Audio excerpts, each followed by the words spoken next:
ওপার বাংলা থেকে এপার বাংলায় এসে শেষ নিঃশ্বাস। আত্মীয়ের বাড়িতে বেড়াতে এসে বৃদ্ধার মৃত্যু। হৃদয় বিতরক ঘটনায় শোকের ছায়া নেমে এসেছে এপার বাংলা ও ওপার বাংলার আত্মীয় স্বজনদের মধ্যে।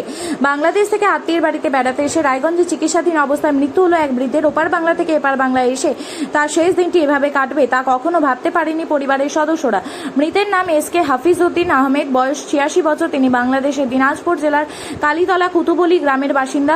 পরিবার সূত্রে জানা যায়, ভিসা নিয়ে রায়গঞ্জের বন্দরের এক আত্মীয়ের বাড়িতে বেড়াতে এসেছিলেন তিনি। পরিবার ও আত্মীয় সূত্রে আরও জানা যায়, দীর্ঘদিন ধরেই শারীরিক অসুস্থতায় ভুগছিলেন ওই বৃদ্ধ। রায়গঞ্জে বন্দরে আত্মীয়ের বাড়িতে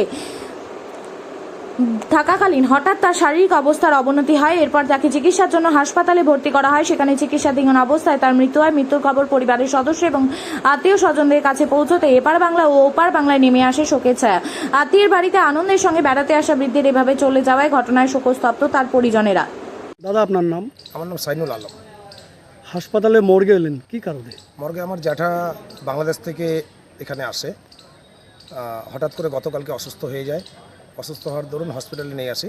হসপিটালে নিয়ে আসার পরে ডাক্তারবাবুর সামনেই হঠাৎ করে এক্সপায়ার করে যায়। ওনার ট্রিটমেন্ট চলছিল অলরেডি।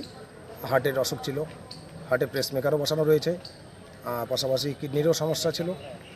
তো এইসবের জন্য হঠাৎ করে এবার যেহেতু বাংলাদেশি নাগরিক, এই কারণে পোস্টমর্টমটা করা। কেন নচেত আমাকে ইন্ডিয়ান এম্বাসি বা বাংলাদেশ এম্বাসি বর্ডার আমাকে ক্রস করতে দেবে না। কি নাম আপনার জেঠুর? আমার জ্যাঠার নাম এসকে হাফিজউদ্দিন আহমেদ। আর এই যে বয়স কত? বয়স নিয়ার অ্যাবাউট 86। পরিবারে কে কে আছে? পরিবারে জেঠি রয়েছে, 3 ছেলে 1 মেয়ে, এরাই রয়েছে সব। বলছি, বাংলাদেশের কোন জায়গায় বাড়ি? বাংলাদেশের বাড়ি হচ্ছে দিনাজপুর ডিস্ট্রিক্টেই, কালীতলা কোতোয়ালি থানার পাশেই। আর এসছিল কবে? এসেছিল জুন মাসে।